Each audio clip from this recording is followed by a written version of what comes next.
5, 4, 3, 2, 1. We are live. Come to live. It's been live. Say hello to the people, Dad. Hello. Welcome to our wonderful and sophisticated audience that wants something more than the usual conventional wisdom. We try to give it to you. It's a somber evening, Sam, because we're going to talk a lot about death, destruction, even rumors of war, right? Yes, it's not the happiest episode. Should we just get right into it? Let's get right into it. Gun violence strikes America again. Conservative activist Charlie Kirk was shot and killed at an event at Utah Valley University. The same day, a student opened fire at his Colorado high school, shooting 2 teens before turning the gun on himself. Another tragic chapter in America's gun violence. Yes, and let me start out by saying I do not know Charlie Kirk personally, never met him, but my heart goes out to his family and to his friends and all those who knew him and loved him. It's a very sad thing to see a young man struck down by gun violence, gun homicide. You all have my deepest condolences. But there are some much bigger issues in the air right now. The tragedy of Charlie Kirk, as our introduction indicated, is just one part of the enormous tragedy of gun violence in America. 15,000 gun murders every year in this country. That's about 41 gun murders every single day. Murders affecting family members, friends, rippling out into the community, making people fearful and worried, creating stress disorders. 41 per day gun murders. Add on to that the number of gun suicides and gun accidents, and you're getting close, get this, to 40,000, Sam, gun deaths every year. That is more than 100 gun deaths every single day in America. And it need not be this way. We are unique among our democratic, industrialized peer nations in the carnage wrought by gun fire. And it has nothing to do with gangs or drugs or mental health or poverty. All those other nations suffer from those same threats and problems. But in fact, if you live here in the United States, you are 20 times, not 20%, 20 times more likely to die by gun homicide than our friends in our closest peer nations, the G7 group of nations, nations like Canada, UK, Germany, France, and Australia. 20 times per capita more likely to be a victim of gun homicide. But to listen to the gun lobby, the gun manufacturers, the NRA, you would think just the opposite. They want to brainwash you. They want you to believe the lack of serious gun controls in this country makes us the safest country. In fact, the data is just the opposite. The only distinction between the U.S. and these other nations is how we deal with guns. And it's not as if reasonable gun controls, which don't involve confiscation of guns, that's just another scare tactic. Overwhelmingly, the American people favor reasonable gun controls, like increased background checks, bans on high-capacity magazines, gun permits, and yet the gun lobby, the gun manufacturers have denied the right of the American people to make us so much more safer. But Sam mentioned another mass shooting. I think there were actually ultimately 4 victims, 3 of whom were in critical condition, another one was also sent to the No, hospital. there were there were 2 victims and a shooter. I thought there were 3 sent to the hospital, but No. let's not quibble about it. I looked this up beforehand. There weren't 3 sent to the hospital? There was a shooter who I understand killed that, himself, but leave aside the shooter. and 2 teens in critical condition at the hospital. And weren't there more wounded who were not in critical condition? Not that I know. All right, doesn't matter. I've lost my track now. All right, I'm back on it. This was now, depending on how you look at it, and we look at the gun violence archive, more than 300 mass shootings just this year. That's way more than 1 mass shooting a day in America, because we're only 8 months plus into the year. And we've got 300 or slightly more than 300 mass shootings. More than all of our peer nations combined. It's not even close. I'd like to add that according to Everytown, there have been at least 100 shootings at schools in 2025 already. That includes with deaths, with injuries, and with no deaths or injuries. So a lot of those aren't even counted, because the only ones counted in this tally of 306 are mass shootings with victims. So in fact, you're absolutely right, Sam. If you add that in, it's going to be even more, at least attempted mass shootings, or mass shootings that somehow, thankfully, did not result in deaths or injuries. But when I looked at the gun violence archive, there were 44 school shootings that did result in deaths or injuries, including the one that occurred apparently within minutes of the assassination of Charlie Kirk. It occurred, I think, Sam, at a high school in Colorado. Yes. Right? Which, was, I think, the site of, the first mass shooting that really seared mass shootings into the national consciousness, Columbine High School, way back in 1999. And back then we got thoughts and prayers, and 26 years later, thousands of mass shootings later, what do we get? Thoughts and prayers again. And it is a sad state. While we genuinely mourn for what happened to Charlie Kirk, mass shootings have become so routine and so normalized, Sam, that we virtually ignored what happened at this high school in Colorado. Just business as usual. Oh my God, another shooting at a school, 1 out of 100, another mass shooting, 1 out of 300 plus. We become a nerd to it. And that is the saddest possible state. And yeah, I agree. This has been going on for decades with no answer. Now, you would think that the friends, the supporters, the political allies of Charlie Kirk would take this tragedy and try to use it in a way to dampen down political polarization, to dampen down the hatred of one another, and try as hard as they possibly can to avoid further similar acts of violence. You would think that's what they would do. Did they do that, Sam? You tell me. Just the opposite.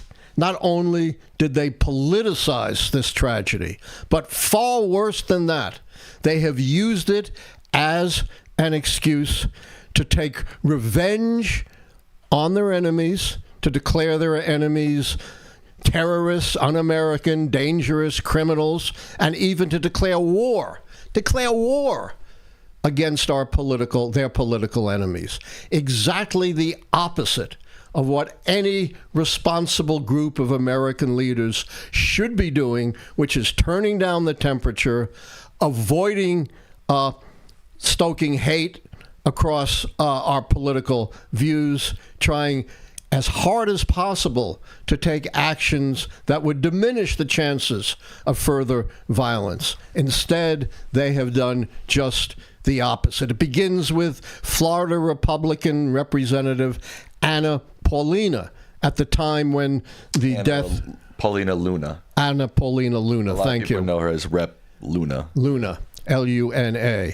At the time this was being announced in the House of Representatives, she shouts to her Democratic colleagues, "You caused this." And let me say, all of these statements that I'm going to read to you occurred before they had any idea who the shooter was, and certainly had no idea whether the shooter had any relationship whatsoever with the Democratic Party or was motivated in any way by anything the Democratic Party did or said. Remember, we saw a lot of these same statements come out right at the time of the attempted assassination of Donald Trump. You saw his ear being nicked, and, they blamed it on the Democrats, the left. Well, it turned out the would-be assassin, Mr. Crooks, had nothing to do with the Democratic Party of the left, was essentially apolitical and a registered Republican. So all of these claims, all of these inflammatory declarations of war, declarations of revenge, telling Democrats they have blood on their hands and they caused this. This is all before they had any idea who the shooter was, what his motivations were.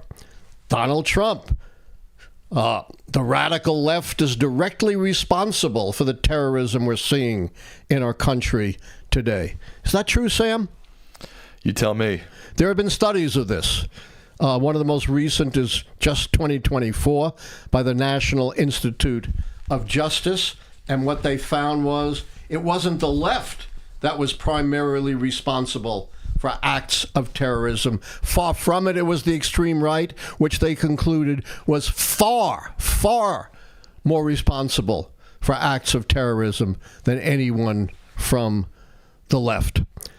Trump went on to say, "We will find each and every one of those who contributed to this atrocity and to other political violence, including the organizations that fund it and supporting it." Used this as an excuse to demonize his political opposition and go after that. Kate Miller, the wife of White House Deputy Chief of Staff Stephen Miller, perhaps the most influential voice in the Trump White House, said to liberals, quote, "You have blood on your hands." The notorious Elon Musk said, quote, "The left is the party of murder," unquote. Quote, "This is war." Far-right theorist Laura Loomer, who's also a big influencer in the Trump White House, said, "We must shut these lunatic leftists down once and for all. The left is a national security threat." Sean Davis, the founder of the right-wing media outlet The Federalist, said, "The Democratic Party is a domestic terrorist organization whose most fanatics will not hesitate to murder. The Democratic Party must be classified as a terror organization and their members and leaders treated accordingly," said conservative political strategist Joey Maninero. I will go on.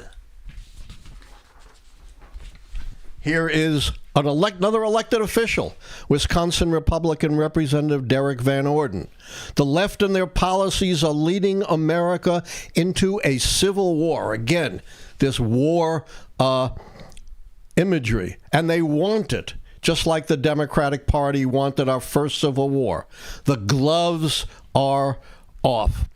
And we all heard of the famous right-wing conspiracy theorist Alex Jones, and he minced no words. This is a war. This is a war. This is a war.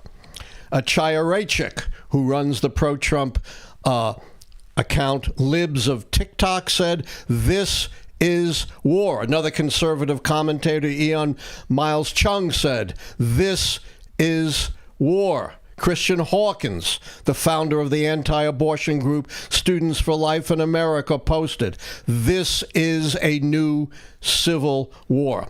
Fox host, the prominent Jesse Watters, said, "Whether we want to accept it or not, they are at war with us. And what are we going to do about it? How much political violence are we going to tolerate? The left must pay." I can go on, but I think that's enough. We get the point. Yeah. I think they get the point. It's not just one. It's not just two. It's a broad swath of the American conservative movement.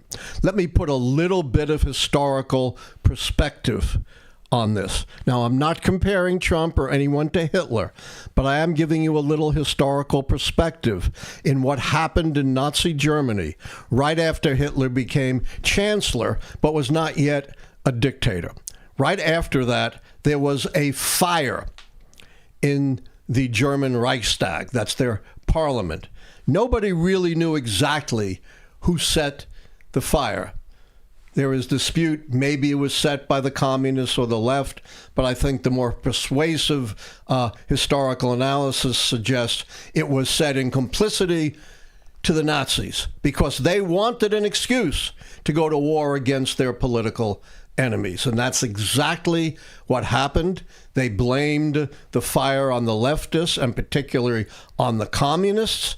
And in order to combat the threat from the left, Hitler was able to obtain dictatorial control over the German government. And we knew where eventually that went, to the most destructive war in the history of the world and the slaughter of 6 million Jews. Again, I'm not comparing anyone to Hitler, but I am pointing out there is a precedent for using an event, even though you don't know who's responsible for it, you have no idea, using that event as an excuse to gain more authoritarian control, like we heard from all of these statements, to take revenge against your enemies, even to wage war against your enemies. The parallel, and again, I'm not comparing him to Hitler. That's not the point. The point is this kind of event can be an excuse for moving towards authoritarianism, to wreak violence and revenge upon your political enemies, as we saw in the aftermath of the Reichstag fire of 1933. You know, I did mention the National Institute of Justice study from 2024. I paraphrase, but I want to quote it. Quote, "Militant, nationalistic, white supremacist, violent extremism has increased in the United States. In fact, the number of far-right attacks continues to outpace all other types of terrorism and domestic violent extremism." That includes extremist Islamists. Since 1990, far-right extremists have committed far more ideologically motivated homicides than far-left or radical Islamist extremists. This includes 227 events that took more than 520 lives. Keep those numbers in mind. 227, 520. In the same period, far-left extremists committed 42 ideologically motivated events that took 78 lives. By my math, 227 is more than 5 times, isn't that right, Sam? 42. And 520 is more than 6 times 78. So it's not as if it's a close call between left-wing and right-wing extremism. Now, I want to conclude by saying, look, I feel very sad when anyone is murdered. As I said, I don't know Charlie Kirk, but my heart goes out to his family, his friends, anyone who knew him and loved him. But there is a separate point from the mourning of him, and that is celebrating his life. That doesn't denigrate him at all, but the right wants to celebrate him as a hero. Donald Trump is even talking about giving him the Medal of Freedom, you know, the highest civilian war award that anyone can get. I would suggest to you that this is not a life to be celebrated. And I'm not going to give you a lot of rhetoric. I'm not going to give you even my opinion. I'm just going to read to you what Charlie Kirk himself has said over the years and let you draw your own conclusions. When it comes to gun deaths, and we talked a lot about that, quote, and I'm always quoting from him, from Charlie Kirk, it's worth to have a cost of, unfortunately, some gun deaths every single year so that we can have the Second Amendment to protect our other God-given rights. That is a prudent deal. Just before he was terribly murdered, he was asked how many mass shooters in the last 10 years have been transgender Americans. Too many, Kirk responded. Kirk called Martin Luther King, quote unquote, awful and quote unquote, not a good person. And this is what he said about the Civil Rights Act of 1964 that after nearly 100 years finally at least substantially mitigated Jim Crow discrimination. This is Charlie Kirk on the Civil Rights Act. Quote, I have a very, very radical view on this, but I can defend it, and I've thought about it. We made a huge mistake when we passed the Civil Rights Act of the 1960s. Here's something he said on abortion. Quote, it's a growing consensus in the pro-life world that abortion is never medically necessary. He was asked if someone raped his hypothetical 10-year-old daughter, would he want the child to be born? Quote, the answer is yes, the baby would be delivered. And I'm going to go on. He said, young women today don't value having children. Trump voters, though, young men, they want family, children, and legacy. Young women who voted for Kamala Harris, they want only careerism, consumerism, and loneliness. In commenting on the engagement between Taylor Swift and Travis Kelce, he said, quote, I encouraged her to reject feminism. Submit to your husband, Taylor. You're not in charge. I can't wait to go to a Taylor Kelce concert. You've got to change your name. If not, you don't really mean it. He posted a video saying, quote, no, Israel is not starving Gazans. During the pandemic, he said, quote, with the China virus spreading across the globe, the U.S. stands a chance only if we control our own borders. He went on to say vaccine mandate is, quote, an apartheid-style open-air hostage situation. On race, if I see a black pilot, I'm going to be like, boy, I hope he's qualified. If you're a WNBA pot-smoking black lesbian, do you get better treated than a United States Marine? Happening all the time in urban America. Prowling blacks go around for fun to go target white people. That's a fact. It's happening more and more. If I'm dealing with someone in customer service who's a moronic black woman, I wonder if she is there because of her excellence, or is she there because affirmative action?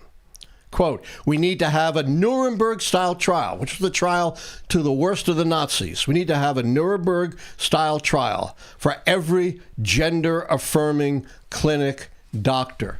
We need it immediately. Finally, the great replacement theory. Remember, that's what the neo-Nazis at Charlottesville were shouting. Quote, the great replacement strategy, which is well underway every single day on our southern border, is a strategy to replace white rural America with something different. You can decide, and this is not obviously a full panoply of things he said on these controversial topics, but I leave it to you to decide for yourself whether this, despite, mourning the tragedy, whether this is a life that we should be celebrating and held out as an exemplar to all of the young people in America. Okay, I'd like to say something too. Sure. I think what happened to Charlie Kirk was horrific, and I don't think it should be rationalized, and I certainly don't think it should be celebrated. Doesn't matter what you think of the guy. Doesn't matter what he said. He should not have been murdered. He should not have been killed. Absolutely agreed, Sam. Any rationalization of his killing and his murdering just leads to further rationalization of X figure to be murdered, Y figure to be killed, etc., etc. Political violence doesn't solve anything. In fact, it often makes things worse. Usually does. If you check Amazon right now, Charlie Kirk is by far the leading author, selling the most books on Amazon right now. He's galvanized the right. I think Trump will take even more authoritarian actions because of this. Charlie Kirk should not have been murdered. Charlie Kirk should not have been killed. You cannot rationalize it. You cannot celebrate it. Period. Absolutely right, Sam. I get frustrated when I see that. I got frustrated when I saw that with Luigi Mangione, too. I mean, what he killed the United Healthcare CEO. What did that solve? Absolutely nothing. And in fact, things have probably gotten worse. Insurance has gotten yes, of course, worse. Look here. Wait. I'm not done. Oh, I'm sorry. Let me finish what I'm trying to say. I think what happened to Charlie is a tragedy. And again, it doesn't matter what he said. It doesn't matter how bad of a person you might think he is. We cannot be assassinating people. Rationalizing this. You rationalize this. You rationalize person X to be killed, person Y to be killed. And then essentially we're just publicly executing people. That is not justice. That is not holding people accountable. That is cowardly. Completely agree. And I said this could have been an opportunity for those who believe in him, who exalt him. Could have been a golden opportunity to try to dampen down hatred across political aisles, dampen down polarization, try as hard as they could to discredit, disown, discourage, undermine violence. And it hurts me to the core. You've heard all these statements from Donald Trump on down that they've done absolutely the opposite. And, again, I'm not comparing anyone to Hitler, but this is the same kind of thing that Hitler did after the infamous Reichstag fire of 1933. So I have no problem saying I mourn the death of Charlie Kirk. As Sam said, that never should have happened. It's a tragedy. No matter what he believes or thinks or said, that should never have happened. But at the same time, in a non-contradictory way, I don't think that his life should be celebrated. Okay, anything else we want to add to that, or should we move on to our next topic? Yeah, which is, no more uplifting. Poland shot down suspected Russian drones violating its airspace during Russia's war on Ukraine. Prime Minister Tusk of Poland called it a large-scale provocation, triggering NATO Article 4 consultations. Okay, NATO Article 4 consultation is that NATO nations are supposed to get together and figure out what to do if there is a military violation of any one of their members. It's not Article 5, and I want to make that clear. Do you know the difference, Sam, between Article 4 and 5? No idea. All right. Article 5 is the mutual defense article. That says an attack on one is an attack on oil. This doesn't trigger that. Doesn't trigger a response, unlike Article 5, which should.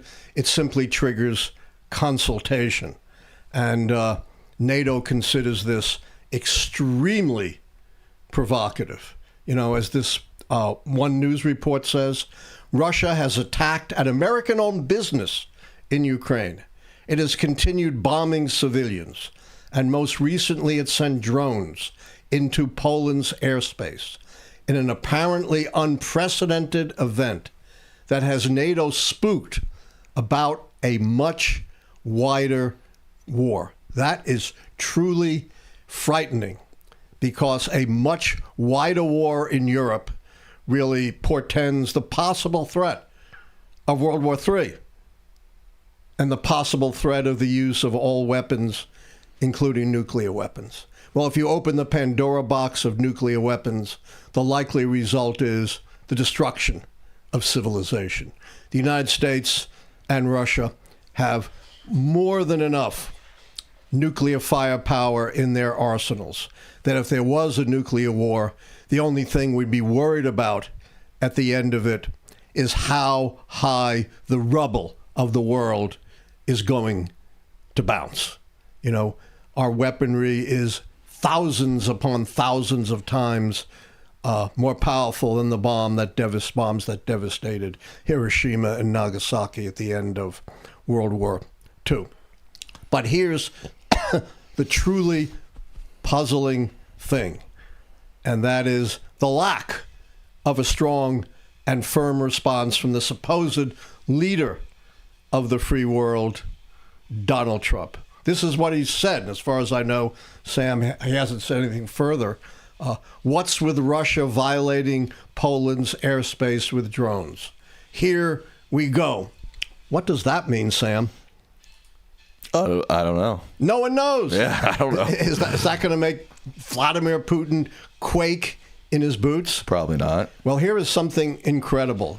And the same news story says that even Republicans are now charging that Putin is playing Donald Trump, just as he did at that famous Helsinki summit during his first term, when Trump seemed to agree with the Russian Secret Service more than his own intelligence community about Russian meddling in the 2016 election.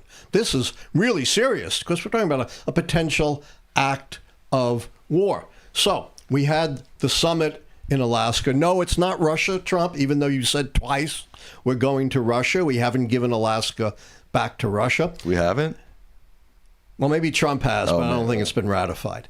So he says there's got to be a ceasefire or there are going to be serious consequences for Putin, right? Remember that? Oh, yeah.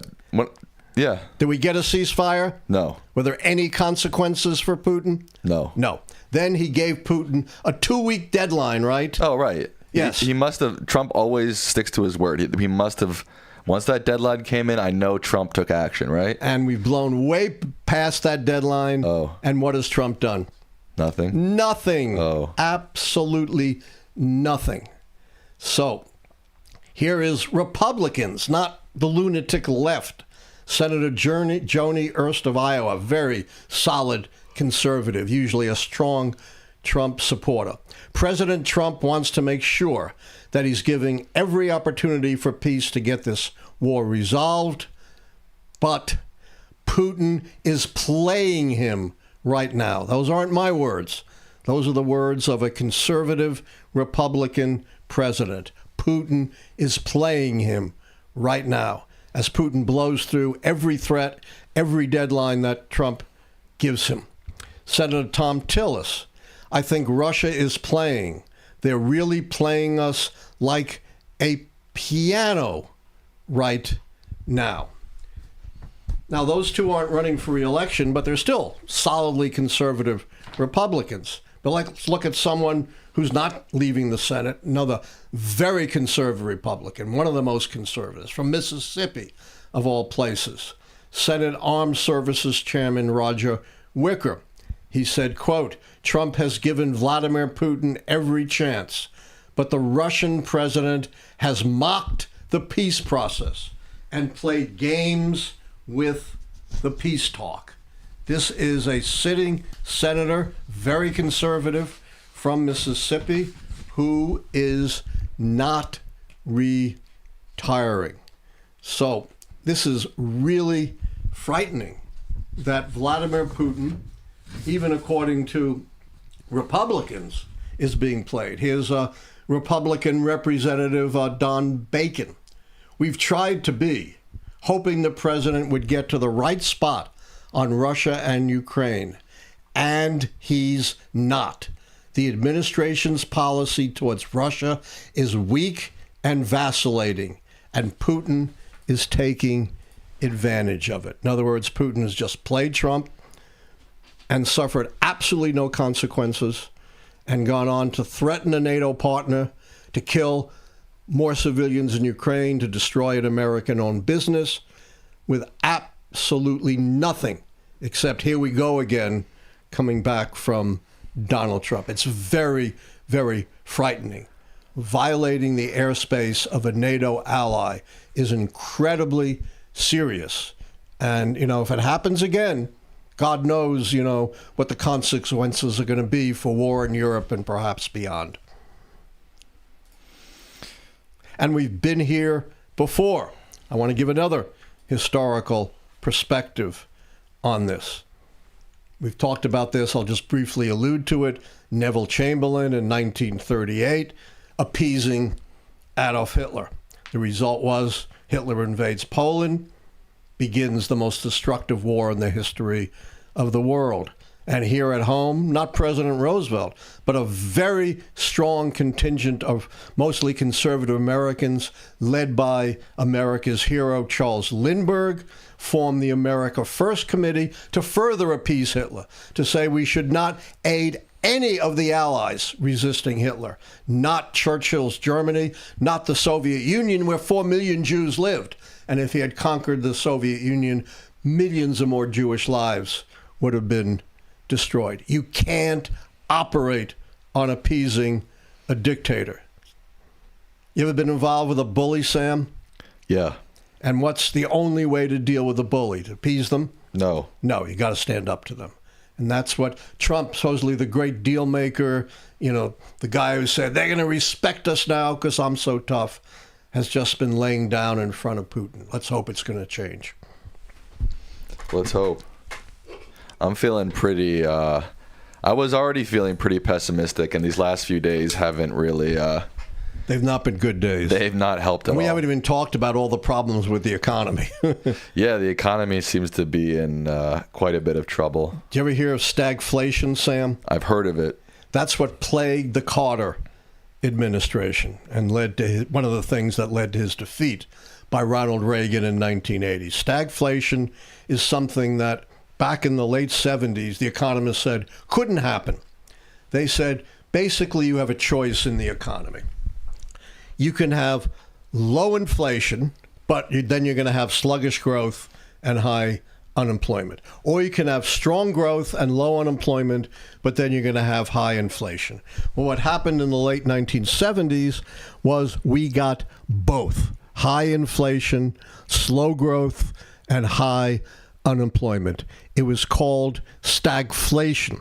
And it led Ronald Reagan in 1980 to invent something very clever, very smart, called the misery index, a combination of inflation and unemployment, which was somewhere around 20% or higher when he engaged Jimmy Carter in the presidential election of 1980. And it seems like we're not there yet, but there are a lot of economists, and I'm not one of them, but there are a lot of economists who are now worried about stagflation because we're seeing simultaneously inflation remaining strong, but the labor market substantially weakening with very weak job creation. We're now hitting high claims for unemployment. People can't find jobs. We could be heading for the worst of the worst economy that we had in the late 20th century. There's also a new report that warns that Trump's tariffs could drive nearly 1 million Americans into poverty. I saw that, and the reason is a lot of Americans live paycheck to paycheck. They have no margin. Right. And so you raise prices, you're going to drive them into poverty. That's 1 million people. That's a lot of Americans.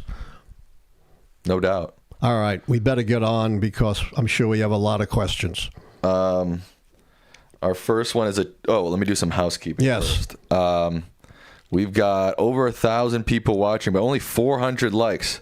Please like the stream. It helps us a lot. If you're not subscribed, please subscribe. Turn on the notification bell so you know we're live. Remember, donations and members get priority in questions. Also, This book is out, Dad. It's out. You just dropped your microphone. Oh, no, that's all right. I'm looking for my phone, but I can't find it. Oh. Don't worry about it. Oh, here it is. Okay. All right. Now, there's something... No one can hear you. Oh. Here, give me your mic. I'll hold it for you. There's something that your very smart mother discovered about sales of my book on Amazon. What's that? I can't read it. Maybe you can. It's too small. Here, I'll pull it up. You Yeah. hold this. I have my own phone here. I got it. New releases and political commentary and opinion on Amazon. Guess what book is number 2? This one. This one, Conservative at the Core, A New History of American Conservatism. That's all books released on political commentary and opinion in the world. In the world? In the world. Amazon covers books everywhere. Wow. As far as I know. Even books from Sri Lanka? Probably so. Wow. What about books from China? Probably not. Well, that's another story. Yeah, I think they probably have their Maybe own not market. books. Well, maybe even books from Russia. Who knows? I don't know. Let's get on to questions. We don't have much time. Oh, we don't? No, but please buy the book. I'll be happy to answer any questions about the book after you get it and read it and review it. Okay, our first question is a $20 donation Nice. from the Blazers. They We say, need those donations. they say, Dr. Lichtman, as a young buck in the U.S., unfortunately, I'm getting used to these assassinations and attempted assassinations. What got us through the 60s when so many political figures were gunned down? Yeah, basically a few things. Number one, sheer exhaustion. Not only were critical figures gunned down, RFK, JFK, Martin Luther King. Sit up a little bit, Dad. You're starting to slide down. Oh, no. Sorry. But, horrific riots followed some of these assassinations.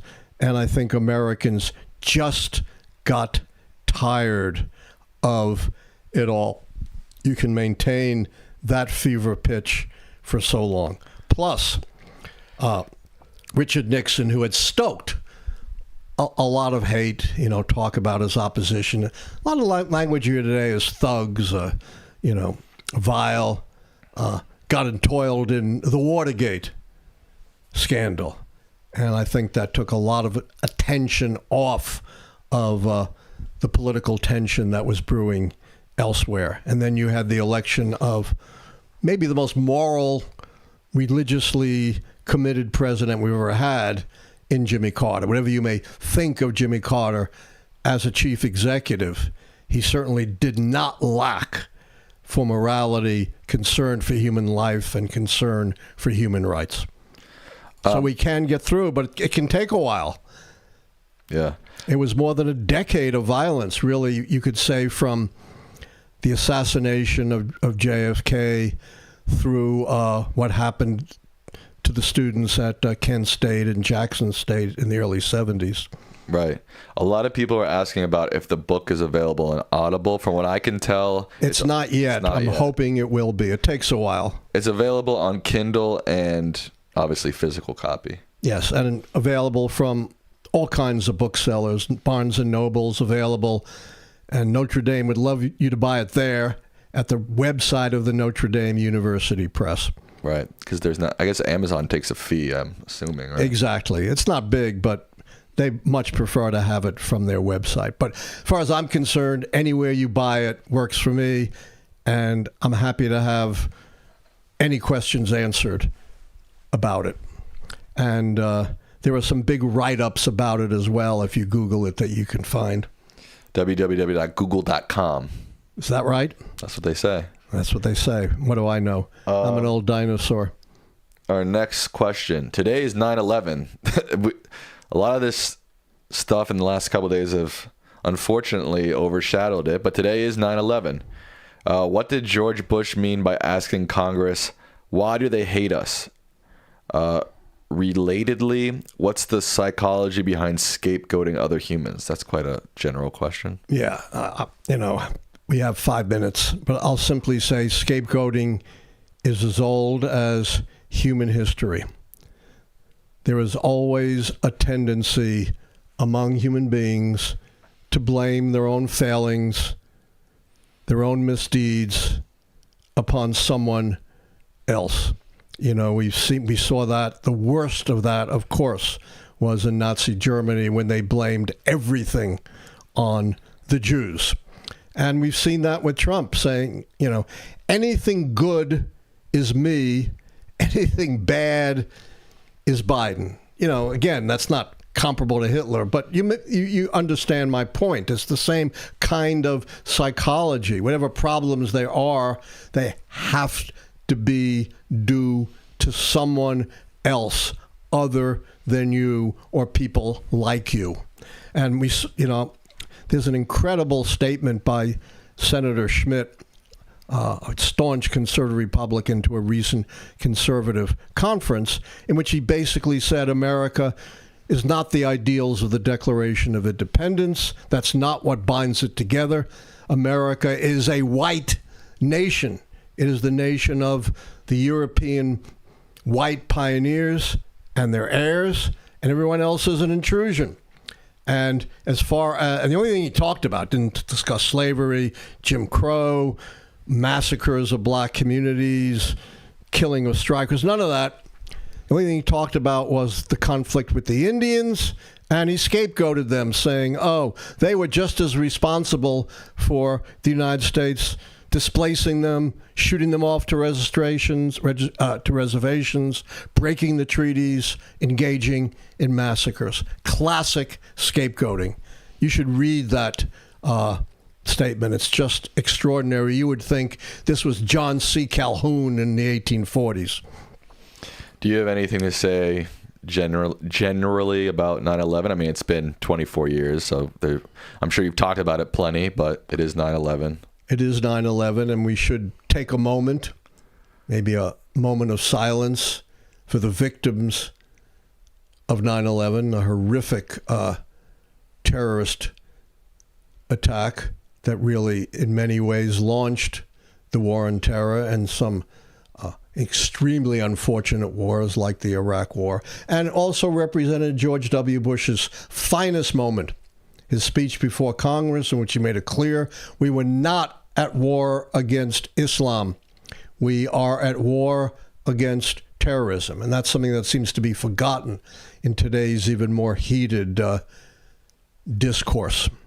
So let's take a moment and remember and mourn for the victims of 9/11. And I was at Fox News that morning, and we were watching, the news come on, and I thought it was a movie. I didn't think it was real. It just didn't look real to us. And Fox News is within spitting distance of the Capitol, and we thought we were next. And I said to the producer, I'm not a military person. You don't need me, do you? And he said, no. And I sprinted to my car, just barely got out of the huge traffic jam on Capitol Hill, drove to my son's elementary school, grabbed him. Here he is, a little smaller than, easier to grab. And we drove. We have a farm out in Western Maryland, and we drove to Western Maryland because nobody knew what was going on and where a next attack might occur. And I wanted to be far away with my son from the nation's capital. Do you want to address this George Bush addressing Congress? No, let's move on. We only have a couple minutes. Okay. How did President Carter's emphasis on human rights shape U.S. policy towards the Shah of Iran? And to what extent did it influence the Shah's weakening grip on power before the 79 revolution? Well, the Shah was kind of our bully in the Persian Gulf. We knew he was a dictator. He had a horrific secret police working for him. And, of course, Jimmy Carter did begin to turn away from that kind of leadership. But I would say you can't put the blame on Jimmy Carter. You got to put the blame on the Shah himself, whose brutal regime was bound to spark a reaction. And maybe it was more intense and more extreme than might be expected, but the blame rests with the Shah. Can you explain Can you please discuss farmers/agriculture and the economy with lost trade and tariffs? Yes, farmers face a double-barreled problem with big tariffs, and this has been true historically. One, the prices for the stuff that they need to run their farms goes up, machinery, equipment, etc.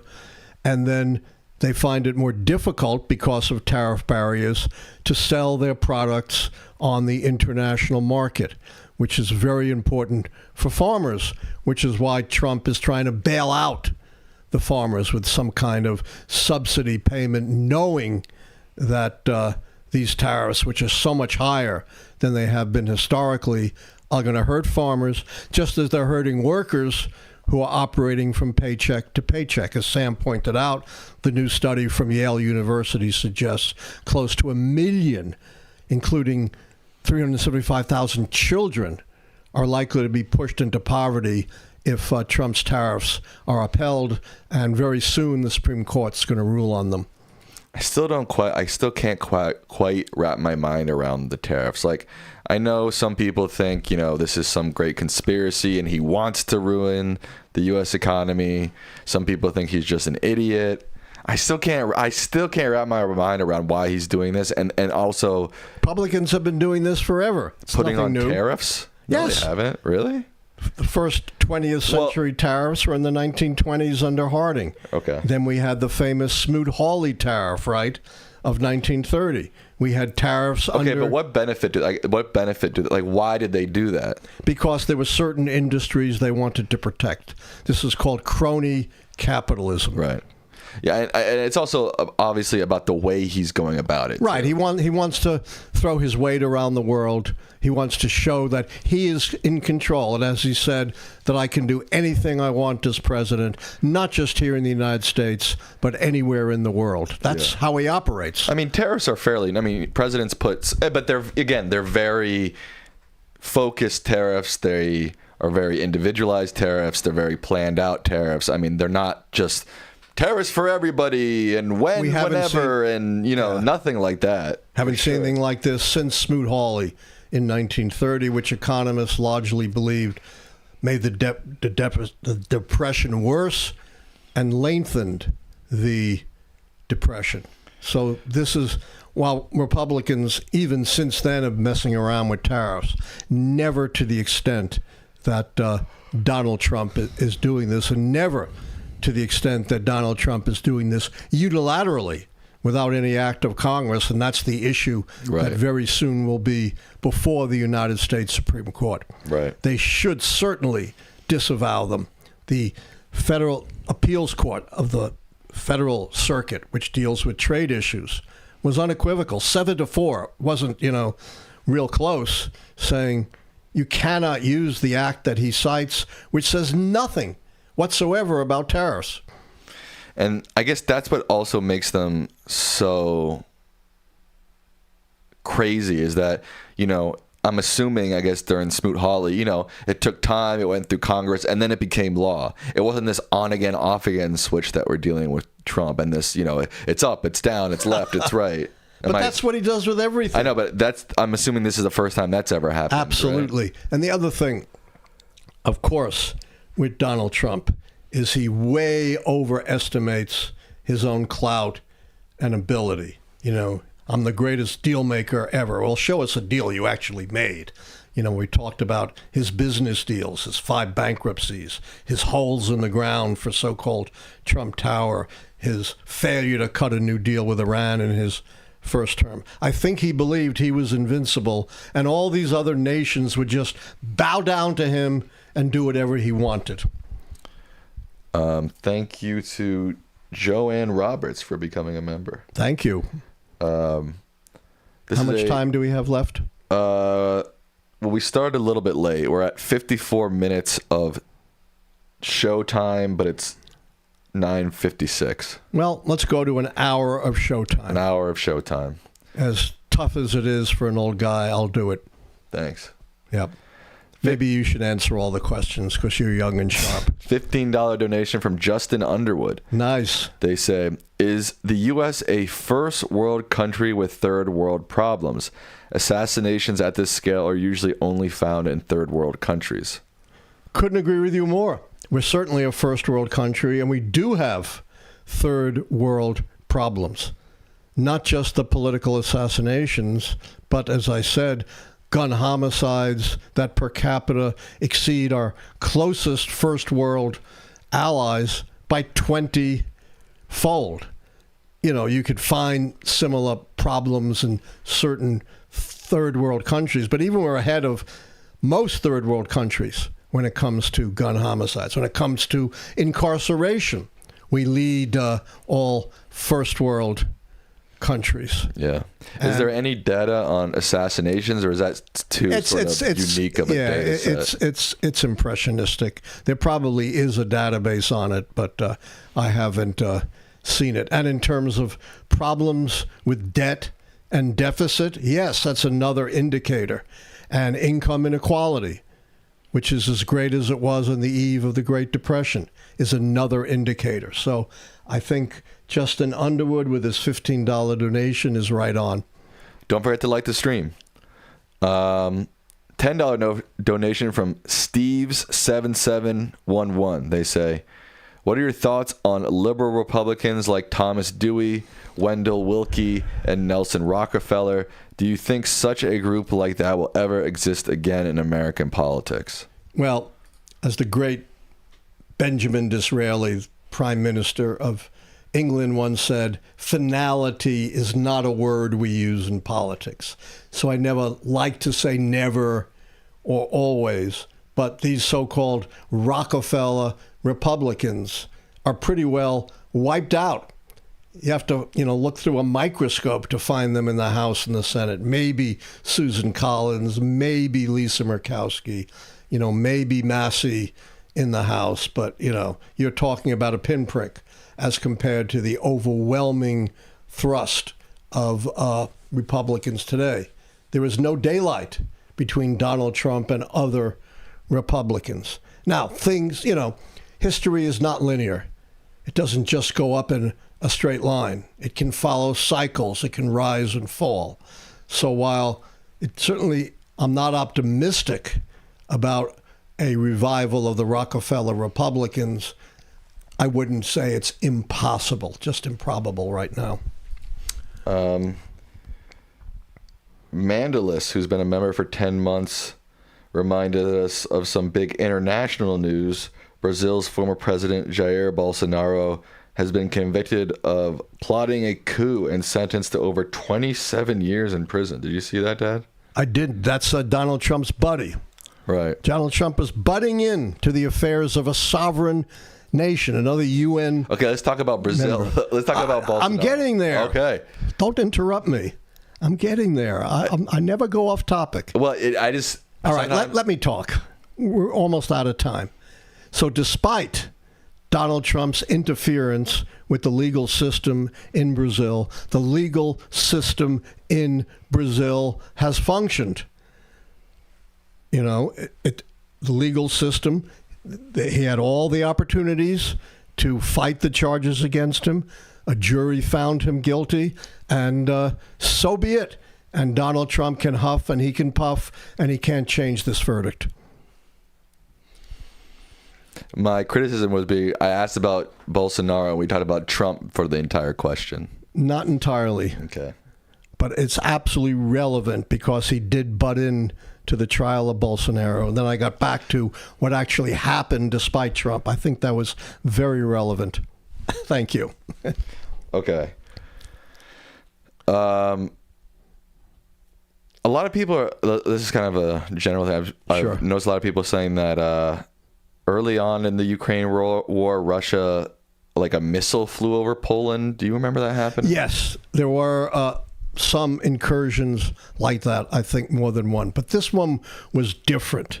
This looked like a concerted attack on Poland, not just a single missile or a couple of drones somehow being diverted. And the Russians' excuse, doesn't pass the smell test. That somehow there was some jamming of these drones. I also understand, and I'm not certain, you maybe can check me on this, Sam, that there was some damage on Polish soil as a result of this attack as well. And NATO jets had to scramble to shoot down the drones. This was not just a stray missile or a stray drone somehow passing over Polish airspace. This was much more serious, and that's why it triggered the Article 4 consultation among NATO members. Right. Let's hope this is just a one-off and nothing comes. Let's hope, but, he's escalating. He's getting desperate. Of course, Russia has denied that it's their drones, et cetera, et cetera. Yeah, and they denied, they persecute or kill their political enemies, too. Right. And they denied that they started the Ukraine war in the first place. Right. Somehow Ukraine, with a fraction of the military strength and population and industry of Russia, started a war with Russia. Right. I think it's safe to say many in the government of Russia lie. I think that's safe to say. Okay. With that, we will wrap up we will wrap up Lichtman Live for this evening. No post show tonight. Dad, what are your final words to the people? It behooves us not to use the tragic assassination of Charlie Kirk as the 1933 parliamentary fire in Germany, which was used to inflame tensions, spark violence, enhance authoritarianism. We should be doing just the opposite. We should use this as a teaching moment to try to dampen down the divisions, to try to reduce the polarization, to try to figure out how to combat violence, which is not just political assassinations. Let's not forget, it was just a couple of months ago that 2 Democrats were assassinated. You remember that, Sam? The former Speaker of the House in Minnesota and her husband were assassinated. It doesn't go one way. Violence, knows no direction. And unfortunately, so much of the leadership by Donald Trump and his allies is doing the opposite. I implore you, tone down the rhetoric. Don't inflame the situation. Try to douse down the situation. Okay, thank you all for watching. Thank you all for being here. Good night. Good night.